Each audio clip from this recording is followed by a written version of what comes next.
Okay, so here we are in the tomato greenhouse, and as you can see, the tomatoes are all lovely and tall. So we have a couple of things to do today. We have to re-tie to get the ties up. I might just leave these ones here and add extra ones actually. And then we also have to get the suckers out. So I'm going to cut this big sucker out. Come on, you big sucker. We want you out. We don't want you here. There we go. So we're taking that out.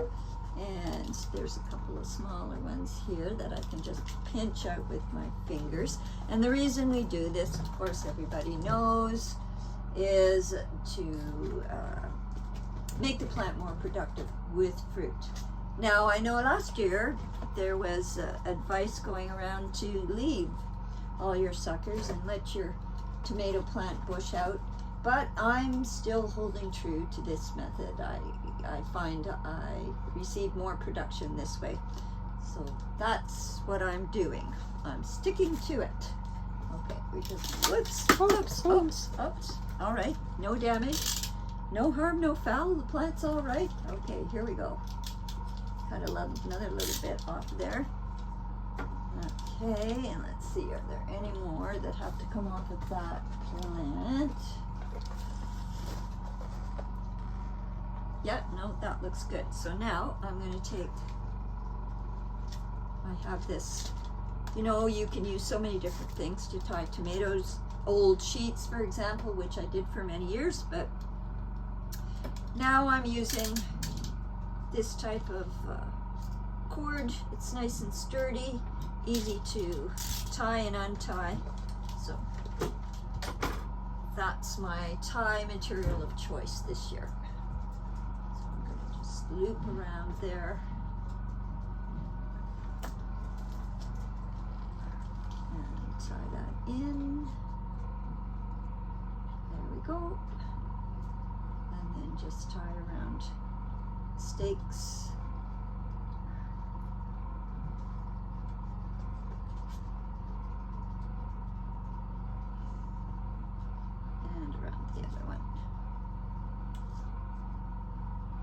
Just putting a single knot because they're still growing, and I'm probably going to have to move them yet again. Okay, I might just put a little double knot around this side. Okay, that's great. So that's that guy.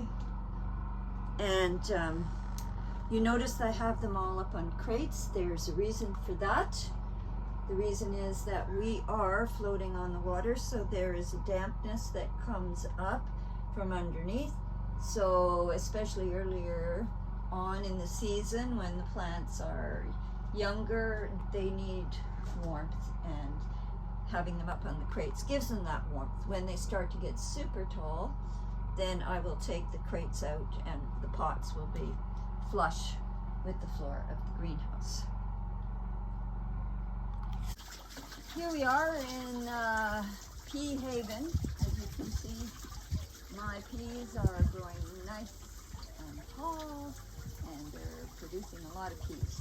So they need some water right now. So I'm just going to get in here and give them a really good watering. Peas love watering, and especially when they are getting ready to produce peas, you want to water them a lot.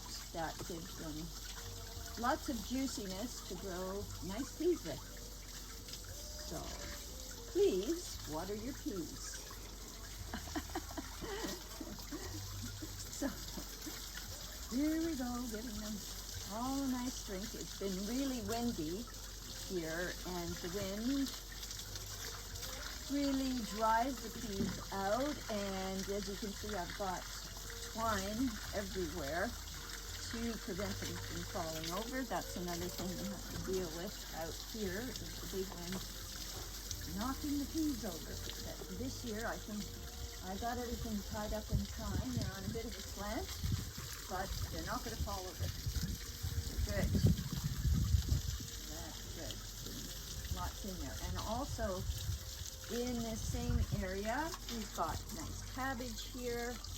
This is actually a variety of overwintering cabbage that wasn't quite finished when we left winter, and so I just gave it a nice shot of Gaia 444 and planted it in a fresh new spot, and it's, as you can see, growing beautifully. So we're going to get some nice cabbage heads out of that. These are my bush beans, so I'm giving them some water. I like to try and keep my hose down low with them in particular, because if water and sun mixes on bean leaves, it makes them go dry and curly. So you try and not water the leaves as best you can. And then over here are carrots, and yes, I'm in the thinning process stage. I'll be thinning more today. So we're getting lovely baby carrots to go along with our dinner meals these days. And that will be going on for a while because I have 12 bins of carrots to thin. And these carrots are going to feed me all winter right into next spring. They do a very good job of growing, and it's just so lovely to have fresh, sweet carrots to eat from. Here we have more cabbage that were also a winter variety cabbage that I've done the same thing with, giving them another shot of Gaia 444, and away they go, and also these ones as well. So we're going to get some lovely cabbage, sauerkraut quality cabbage. I love making sauerkraut. I love having lots of cabbage for the winter. I love making cabbage salads. I love steaming cabbage. Sauteing cabbage, so many things to do with cabbage. And then finally, my pole beans here.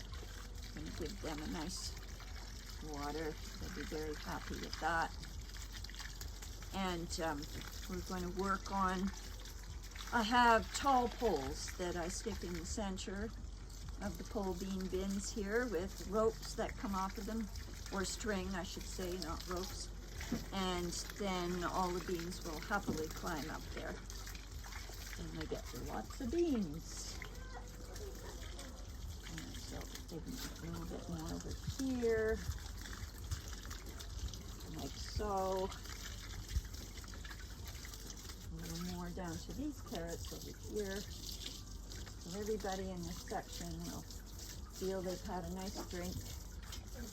Some to the blueberries over here. And there we go. That's this section. Okay.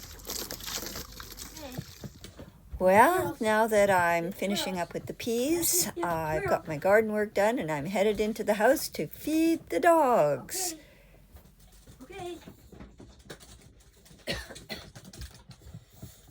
Twirl. Yes. Do the twirls. Do the twirls.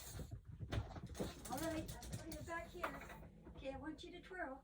All right, let's go twirl. Yes, yay. Twirl, yay, yay, yay, yay. Good dogs. There we go. Good dogs.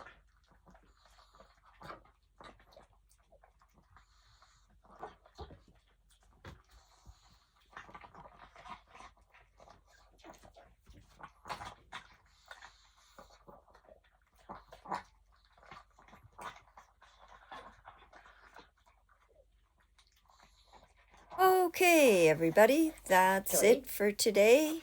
I'll bid you goodbye and see you again soon. Bye for now. Okay, good dogs. Well done.